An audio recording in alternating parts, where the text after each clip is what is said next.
Hello दोस्तों। आज इस लेक्चर में हम लोग डिस्कस करने वाले हैं पार्ट थर्ड पे, जिसका संबंध है chapter 16 of Indian panel code. और बेसिकली जो आज इस लेक्चर में हम लोग डिस्कस करेंगे, जो टॉपिक है वो है मर्डर। इससे पहले वाले पार्ट में हम लोगों ने कल्पेबल होमिसाइड के बारे में डिस्कस किया था।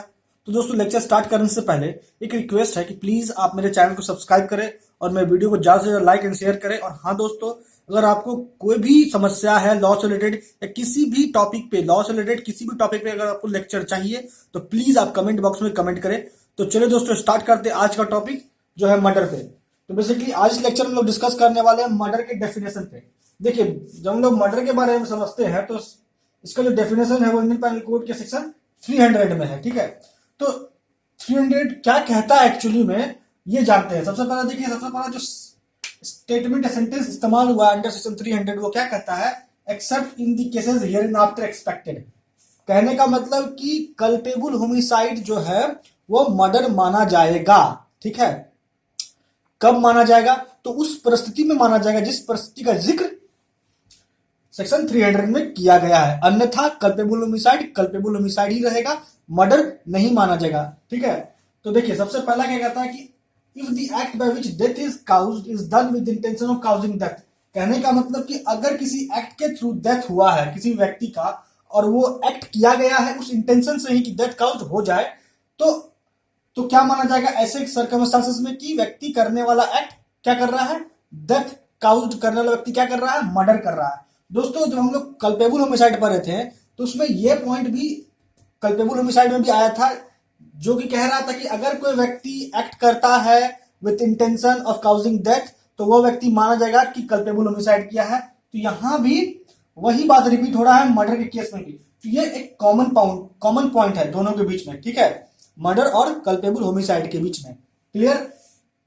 इसका एग्जांपल लीजिए कि अगर ए बी पे गोली चलाता है और किस इंटेंशन से गोली चला रहा है ए बी पे कि उससे बी की मृत्यु हो जाए, तो वो क्या कर रहा है, मर्डर कर रहा है। क्लियर है? अब आइए दूसरे पॉइंट पे। जो दूसरा पॉइंट कहता है कि अगर कोई एक्ट हुआ और वो एक्ट किस इंटेंशन से हो रहा है, ऐसा बॉडी इंजुरी काउज करने को के इंटेंशन से हो रहा है जिसके बारे में ऑफेंडर को पता है कि ऐसे बॉडी इंजुरी से क्या हो सकता है, जिस व्यक्ति को बॉडी इंजुरी दिया जा रहा है उस व्यक्ति की मृत्यु हो सकती है। ठीक है, तो ऐसे परिस्थिति में क्या माना जाएगा, कल्पेबल होमिसाइड, मर्डर माना जाता है। क्लियर? तो यहां एक पॉइंट, जो सेकंड पैराग्राफ है उसमें आप एक पॉइंट नोट कीजिए कि यहां कह रहा है कि ऑफेंडर जो है उसको पता है कि उसके एक्ट से डेथ काउज हो सकता है। ठीक है, कहने का मतलब कि ऑफेंडर जिस एक्ट से बॉडी इंजुरी काउज कर रहा है उस बॉडी इंजुरी के बारे में ऑफेंडर को पता है कि उससे क्या होने वाला है, जिस व्यक्ति के अगेंस्ट वो एक्ट होगा या बॉडी इंजुरी दिया जा रहा है जिस व्यक्ति को, उस व्यक्ति का मृत्यु हो जाएगा। क्लियर? तो यहां पे ऑफेंडर को पता है, ऑफेंडर यहां पे सर्टेनिटी है। ऑफेंडर जो एक्ट कर रहा है उसके बारे में उसको पूरा नॉलेज है कि मेरे इस एक्ट से एक ऐसा बॉडी इंजुरी काउज होगा जिससे कि डेथ काउज होना है।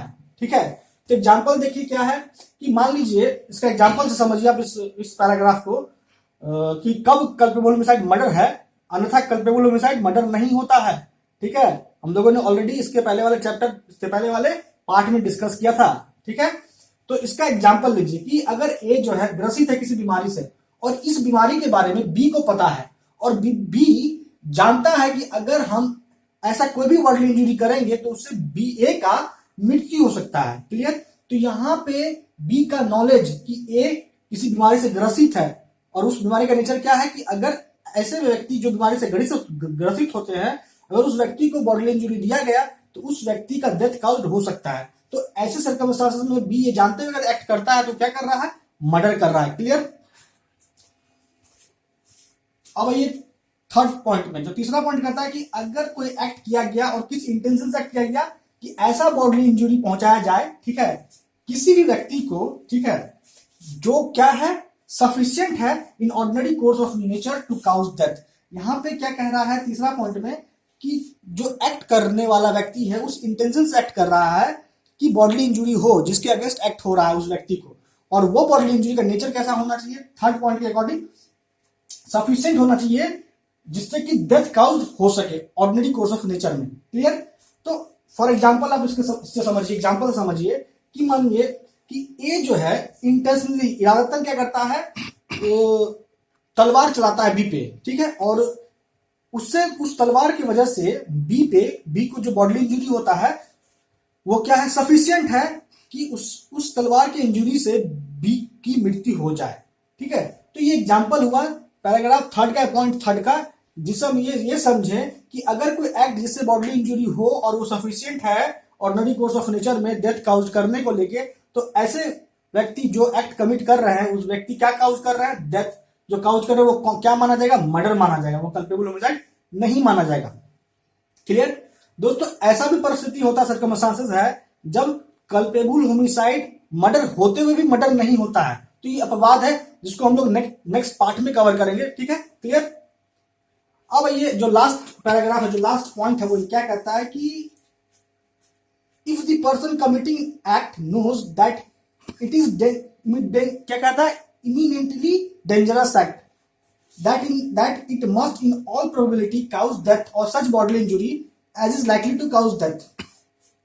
अब यहां समझिए क्या कर रहा है कि जो व्यक्ति एक्ट कर रहा है उसको पता है कि वो इतना खतरनाक एक्ट है, इमिनेंटली डेंजरस एक्ट है, कि जिससे क्या होगा कि हर परिस्थिति में जिस व्यक्ति के अगेंस्ट वो एक्ट हो रहा है उससे उस व्यक्ति की डेथ हो सकती है या हो जाएगी। क्लियर। या फिर ऐसा कोई बॉडली इंजरी होगा उस व्यक्ति को जिसके अगेंस्ट ये एक्ट हो रहा है जो इमिनेंटली डेंजरस है, उससे उस बॉडली इंजरी से क्या होगा, उस व्यक्ति का डेथ हो जाएगा।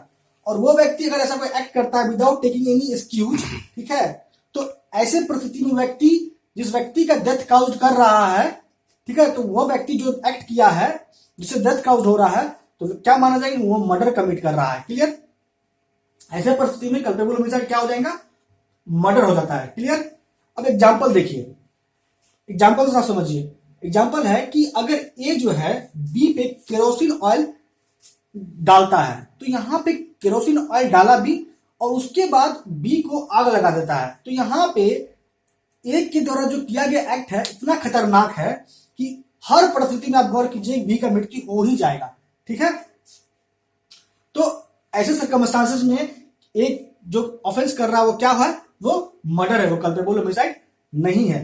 क्लियर दोस्तों, इससे पहले वाले लेक्चर में हम लोगों ने ऑलरेडी डिस्कस किया था कि डेथ काउज करने के लिए किस एक्ट के थ्रू ही डेथ काउज हो ये जरूरी नहीं होता है, इलीगल ओमिशन के थ्रू भी डेथ काउज हो सकता है, बाय वर्ड्स ऑफ माउथ भी डेथ काउज हो सकता है, बोल के भी डेथ काउज हो सकता है।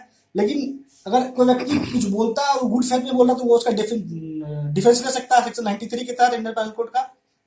तो आज इस पार्ट में, आज इस लेक्चर में जो हम लोग डिस्कस किए मर्डर, उसकी डेफिनेशन में हम लोगों ने जो बात जाना वो ये जाना कि बेसिकली कल्पेबल होमिसाइड और मर्डर में जब हम लोग डिफरेंसेस को जानेंगे तो हम लोग ये समझेंगे कि जो डिफरेंसेस है दोनों के बीच में बहुत स्लाइट है। अदरवाइज कल्पेबल होमिसाइड मर्डर ही माना जाता है। तो कब माना जाता है, इसका जो परिस्थिति है ये इसका जिक्र किया गया है सेक्शन 300 में। तो दोस्तों 300 के डेफिनेशन को हम लोगों ने बारीकी से देखा। तो चलिए हम लोग अब इस लेक्चर को कंक्लूड करते हैं और इसके बाद वाले लेक्चर में हम लोग जानेंगे इसके अपवाद को। इसके अपवाद को कहने का मतलब कि ऐसे कौन से परिस्थिति में कल्पेबल होमिसाइड मर्डर होने के बावजूद भी वो मर्डर नहीं माना जाता, वो कल्पेबल होमिसाइड ही रहता है, ठीक है। इसका हम लोग जिक्र पार्ट 4 में करेंगे, नेक्स्ट पार्ट में करेंगे। तो चलिए अब कंक्लूड करते हैं। तो इस डेफिनेशन में हम लोगों ने क्या जाना कि जिसका जिक्र किया गया है, जिस डेथ का जिक्र सेक्शन 299 में या अपवाद में किया गया सेक्शन 300 का, उस डेथ को छोड़ के बाकी सभी परिस्थिति में डेथ जो काउज करने वाला व्यक्ति क्या कमिट कर रहा है, मर्डर कर रहा है, ठीक है, वो कल्पेबल होमिसाइड नहीं माना जाएगा, ठीक है। तो अब उसके लिए जो इंग्रेडिएंट्स है, जो परिस्थिति है जिसका जिक्र किया गया 300, वो हम लोगों ने देखा।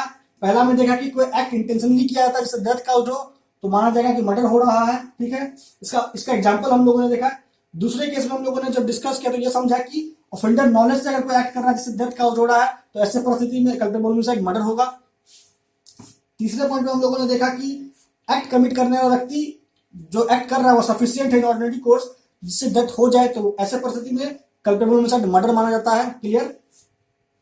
चौथा हम लोगों ने देखा कि अगर एक्ट इमिनेंटली डेंजरस है जिससे बॉडीली इंजरी हो रहा है, उससे क्या होगा, डेथ काउज होगा, तो ऐसे परिस्थिति में कल्पेबल होमिसाइड मर्डर माना जाता है। और इससे संबंधित हम लोगों ने एग्जाम्पल भी समझा। तो दोस्तों इस लेक्चर में इतना ही। दोस्तों आपका मेरे साथ बने रहने के लिए आपका बहुत बहुत धन्यवाद।